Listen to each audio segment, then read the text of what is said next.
Hello, and what's up, everybody? Welcome back to YBI, where we discuss stories and strategies on how we grow our financial selves and ourselves and investing in that. It's your host, Roman, and your co-host, Zion, here. What's happening, people? And today, We have returned for episode 2, season 2. episode 2, I'm so excited. That's right? Yeah, that's right. Yes. Oh, man, what's up? I mean, it's been a little while since episode 1 dropped, so, I mean, what's good in life? Just honestly, just getting going. Things are starting to pick up back here in Hollywood area, so we're just getting back focused on that and starting to knock things out. So I'm ready to keep it going, man. That's what's up. That is what's up. So, as this episode suggests, we're supposed to be talking about me today. Not excited about that at all, so... Yeah, now The first episode was about me. Now we can talk about you. We got it. You got this. I'd rather not. Don't you want to talk about finances or something? Like how's the stock market doing these days? Average. Very average. Yeah, okay. But Well, great. It's good. It's all right.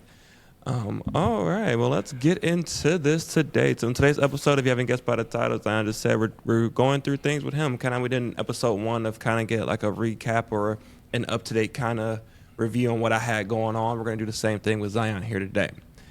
So stay tuned for that after we have our first message here.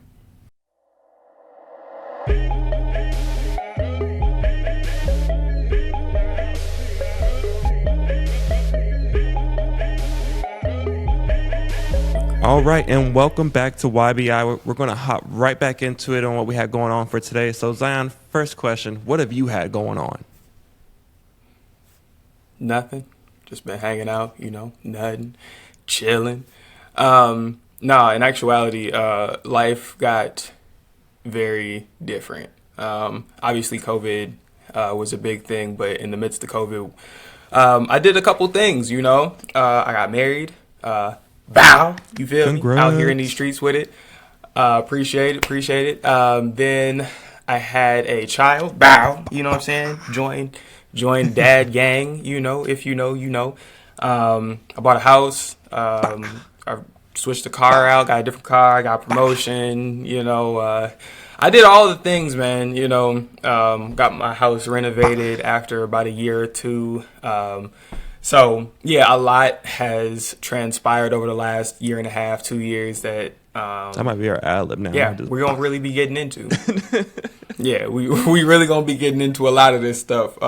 This is not where I'm most comfortable in terms of talking about myself.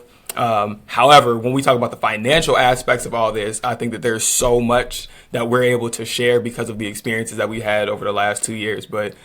yeah, that's what's... I also got a master's degree, so I went back to school. I got about that. Master's degree. There's a lot of stuff that's been going on, but I like to try to make good use of my time. And while we're not recording, I was like, let's just go ahead and do everything at one time. So now all that's behind us, and we're getting back to a very normal life. Oh, yeah. My wife's pregnant again, so we're having a second kid. So, that hasn't happened yet, but that's coming. So by the time this episode is up, I'm sure that we'll be close to having baby number 2. And we'll plan out a couple bonus episodes or something that we can just sprinkle in during Zion's time off when he's taking care of the family. Yeah, this will be the second and final child, so don't be looking for no more from me. Nah, that's it. We only got 4 bedrooms, so I need one for our office. This is it. But so yeah, that's really what's been going across on. that timeline of everything you had kind of going on right now, I don't know. It's kind of hard to pick a favorite of those. But what would you say is a couple of your top successes in there that you would say that you felt like maybe, I don't know, the proudest of, but the most accomplished of? I know getting married and having a kid is already pretty high up there, but you did a lot too. So. Yeah. I mean, realistically, having my daughter is by far and away the best thing. I mean, my wife is cool too, but my daughter is something special. Yeah, she cool or whatever. But my daughter is really something special. She's really amazing. If you know me, you've seen her face. If you don't know me for real, sorry. But yeah, having my daughter was amazing. Getting married was really cool. buying a house in the middle of COVID was a process. Obviously, it was an excellent financial decision now that I'm looking back on it, but that was cool. But getting my master's was just kind of what it was. But yeah, it would definitely be my daughter in terms of life, in terms of finances and what all that looks like. Getting married and purchasing a home were definitely the two biggest financial changes I made. I was able to finesse to have school paid for, so I don't have any debt in terms of getting my master's degree. Nice. So that was a good little financial choice that we'll get into in some other episode at some other point. But yeah, those were definitely the biggest things I feel like were like the highlights over the time that we took a hiatus. All right. And then from that, what would you say is your biggest learning or failure that you may have had? I wouldn't necessarily failures, but just learned mistakes, I would maybe say, or things you wish you could have done a little bit better over that time. Man, there's so many things I want to do better. Like if I had the opportunity to do better, I think that in terms of like buying a house, I would have purchased a house that was like more renovated. The renovation aspect of going through and the financial aspect, like the financial hit in terms of going through that renovation was a lot. You always have a budget going into stuff, and typically your budget gets blown. I stayed within budget, but then the quality kind of suffered, you know, in areas. So that was definitely it was like not my shining moment. But I mean, I also purchased a car during COVID. That was dumb. That was a really stupid move because of the inflation of car prices at the time. So wasn't a huge fan of that. That was definitely not my shining moment, but I switched the cars out again. Ended up getting better APR and all that other fun stuff. And I got a car with premium gas. Not the move at all. Let me tell you, not the move. I was like, all right, cool. You know, it wasn't even like I got like some luxury car. I got an Acura, and it said, you know, like you can put in premium if you want, or you don't have to. But I was like, oh, this is dumb. Like, because when you're sitting at the pump, you can actually see how much money you could have saved. Yeah. You know what I'm saying? Like, there's, in theory, you know how much money you could have saved from doing different financial stuff. But when you're actually sitting at the pump and you like, I'm paying a legitimate $1 more per gallon for this, like, it was dumb. By the time you put, 10, the insurance gallons in there, you're like, I could have. Yeah, that's $15-$20. We filling up 3-4 times a month. Like, nah, I'm good on that. So, yeah, those were my downfalls during all the changes that happened. What are you looking forward to for the rest of the year coming up so far? Paying stuff off for sure. Being in a better financial state. Having another child is definitely going to be a financial impact for me, but obviously that's something I'm really looking forward to. Decorating the house and getting their room together is going to be really, really cool. It's definitely a process, but definitely trying to just pay stuff off and get to a place of being more financially free. Just so I can take more trips. Like, we've been on a couple vacations with my daughter, and I would, really like to be able to continue to do that. But obviously, having another child and doing renovations to your home and, purchasing another vehicle, all of those things have financial implications that you really have to think about. And I'm not trying to be one of those people that's living like check to check or anything like that. So the more that I can pay off this year allows me more financial freedom for next year, the vacations I want to take next year, and just, allowing me to just have more cash flow at the end of the day. So I think that that's one of my big goals. And that's really one of the goals why we really started talking about this, is not only for our people to see our journey, but also to educate those and our peers, and also those coming up after us, on how to get to that financial independence. So I feel like that's just we hit in every single kind of category right now for people to kind of like just look at that and say, oh, okay, I know I can do this. I can do this too. If they can do it, they can do it too. I mean, what's interesting, especially with this platform, is that people have been able to see us from literally day one, like before we were making this type of money, before we were, having children and owning homes and doing all this other stuff. Like, they were able to see that. So to see the progression of somebody's life, if you really want to see the progression and changes in my life, go back to episode 1. You know what I'm saying? Like, you'll see somebody who wasn't married, who was, not necessarily living check to check, but wasn't making the type of money that I'm making now, didn't own a home, didn't have these types of responsibilities. And now you can see, because of the moves that we've made through this platform, whether it be through M1 and making those investments, adding 401ks, opening different accounts, all that stuff, diversifying my portfolios, you can see that progression. And I think that that's why, this platform is really important for us to continue to share as we grow. So, and I don't know how much you can relate with this as well, because I just had this thought right now, but it's almost like that momentum effect. Once you start the process, and once you start getting it going, even though the entire journey itself is still hard and still trying, and it still requires discipline. Once you feel like you make that first step or get that first check mark off the to-do list, it makes that second one almost a little bit easier. Like, once you get that first $1,000 in the savings account, or you first finally get that IRA open, and you're like, okay, I'm doing this. You start seeing the wheels kind of churn, and the dollars start to compound in some ways, and you're like, oh, I'm starting to understand this. Yeah, for sure. I mean, you set goals for yourselves, and as you start hitting those goals, you definitely have to level up. And, when we were younger, it was always like, you need to be able to purchase your first home. And once you did that, you're like, well, what's the next goal? And for me, it was, obviously I had children and stuff, but I'm like, the next goal was to take the property that I had and to make it the most profitable that I could. So it turns out that the neighborhood that I'm in is one of the most sought after in the area that I'm in. So every house that's over here is not necessarily, it's going up probably 80, 100,000, and people have been flipping the homes a lot. So I was like, well, that's an opportunity for me there. So that's the next goal, is to invest in the property and be able to, flip this at some point and say, all right, let's make 100,000, let's make 150,000, because the unit that we purchased is actually the biggest unit in this entire development. So I was like, that's a huge opportunity for me there. But yeah, definitely looking at goals, setting those goals, hitting them, allows you to continue to just keep your portfolio growing. And that's exactly what I want to continue to do. And this is something that I've seen too. Like, and once you have those smaller goals set off and how much you can save up for them, it's a lot easier. You're like, okay, I got to save up 10 grand for something. But you're like, oh, but if I only save $50 a week, then I can hit that in this amount of time. So it makes it, I feel like people see those really big numbers and are like, I can never get there. And it's like, you could. I'm not saying you're going to do it in a month or a week, but you save up what you can over a period of time and you'll get there. Mm-hmm. And I mean, it also, in that respect, when you say 10,000, I'm trying to go to take my family to Ontario next year. It's all-inclusive resort and all of this, and it's like $18,000 for the all-inclusive, like flights, everything in for 5 people for like 8 days.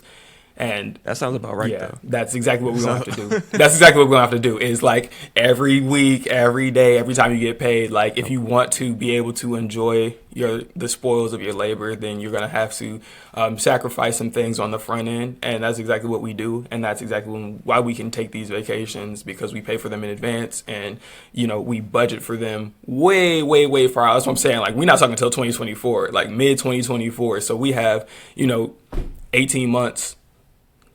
Is it 18? When is 2024? Next month? I don't know. We got several months.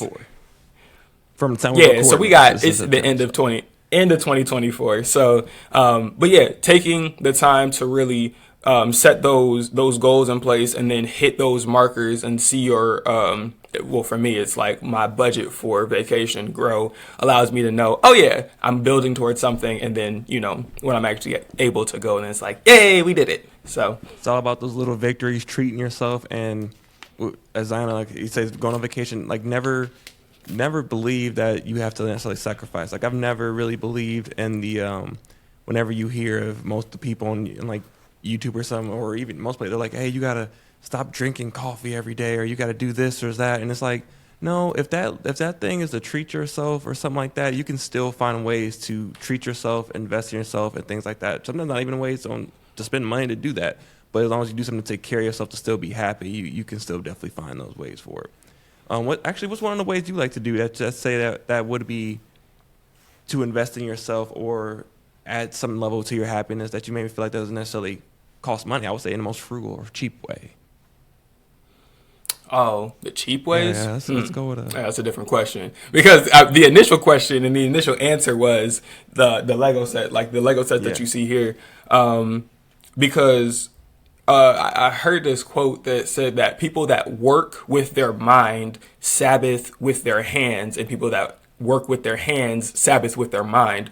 So I am a avid thinker. Like all that I do all day, all night is think. So to really put my hands on something is the way that I'm able to relax. So doing Lego sets is still, it's not mind numbing, but there's Lego sets all over my house. They're not overly expensive. So, and then I do them over a span of time. And like with this one, this is a Sesame Street set that I purchased for my daughter initially. And what my wife and I did was we would record ourselves doing the set, and we would talk to my daughter. And so it's going to be something for her down the line when she's like 18 and she's like, hey, what was I doing, or what were we doing when we were, preparing for her. And this is one of those things. So it wasn't very expensive. It creates more sentimental connection with, your spouse. And then it just allows me to relax in terms of not thinking about things. It's just being in the moment. And then, you open a bag or two and you just, knock it out. You can see the progress over time. And yeah, this is definitely one of my things that I do. But the things that are the cheapest, I would say, is just being outside. I go and play tennis. I'll go and coach some kids doing hurdles, track and field, that type of stuff, volunteering. Those are the types of things that I like to do, staying active, keeping myself busy, and then a Lego set here and there when I can afford it. Lego set here and there. Did you ever get one of those? Yeah. Those nice adult ones that they have the flowers, and they have some other ones too. The botanical collection. Man, I saw the botanical collection. I did not grab that. I got I have the NASA the spaceship. That's my next one. We have this one here. The globe is downstairs, so it's a big old globe that'll spin and stuff. We got the jazz quartet. We got the Pyramid of Giza.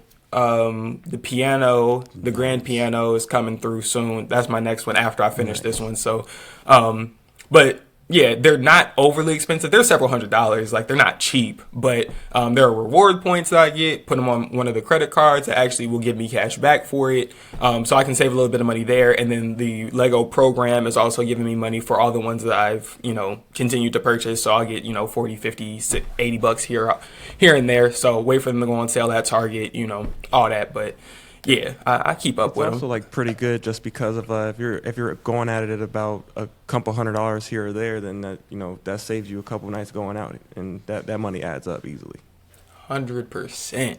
We cook, and then we'll just sit in. You put on a little TV show, knock this out. It's a good connection time. It doesn't cost a ton of money, and it's several dates. You're not gonna knock this out in one day. You could if you ain't got no kids, but as for me, I gotta go ahead and spread it out, and yeah, it works. It works for us. Let's see. We're almost out of time here, so let's see. We got any other closing remarks you want to say for the people? Nah, of course. I was about to say no, but of course I do. I mean,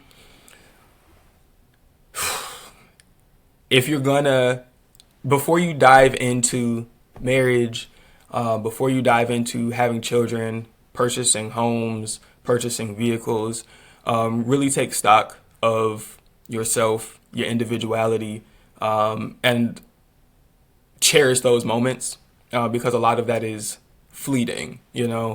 I think that for me, I absolutely love the life that I've built for myself, that I've created. I think that it's been the most beautiful time over the last couple years of seeing the growth in myself.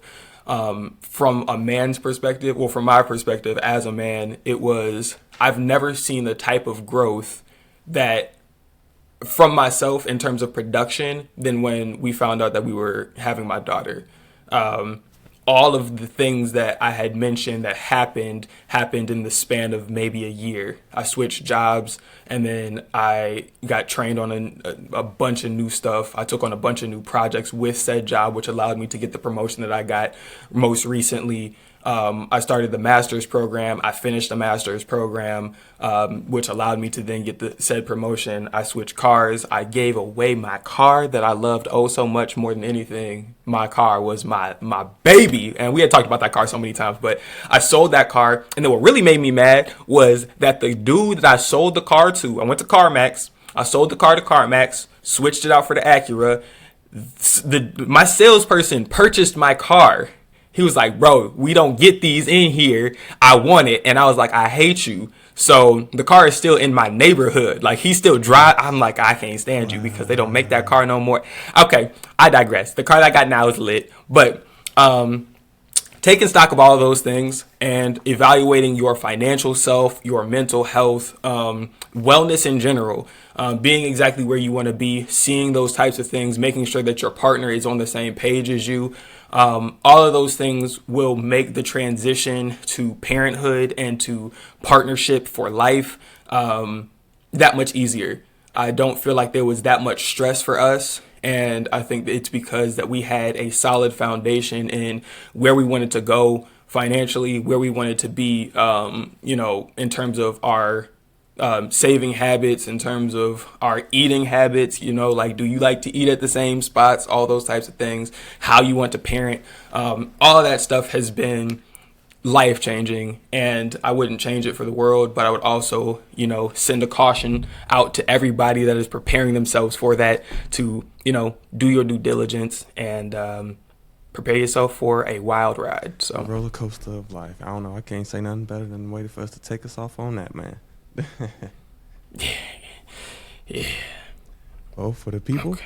I would say next time what we got coming up is we got some more exciting things. Let us know what you guys kind of think. Just send us email, hit us up in the comments, whichever you all kind of prefer.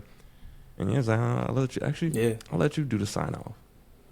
You the beautiful interview. Yeah, let us know what all of these things, especially with the first two episodes being, less financial based and more about us personally, where we've been. Let us know which of the aspects of our lives that you want us to dig into a little bit more. I know that one of the pressure points that we have right now that we've been getting a ton of questions on are LLCs, how we started, how we were able to develop that. So I know that's one of the things, but if it's about finances in marriage, about finances in children, how much did it cost? I'll run through all of that. How much it cost for Roman to move around across the country? Let's dive into that. How much he's planning for his wedding? Let's dive into that. There's so many things that we are probably going to forget because, we obviously are more financially based, but we are definitely willing to share all of the things that we've been able to do over the last several years with you guys. Just let us know. Hit one of us up. YouTube, Instagram, Facebook, email, all the things, cell phone, airmail, pigeon carrier systems, whatever. Roman will get it, and he'll let us know. So, yeah. Without further ado, y'all know what it is. We may be young and we may even be broke, but we are always out here investing. Thank you guys so much. Till next time. Peace.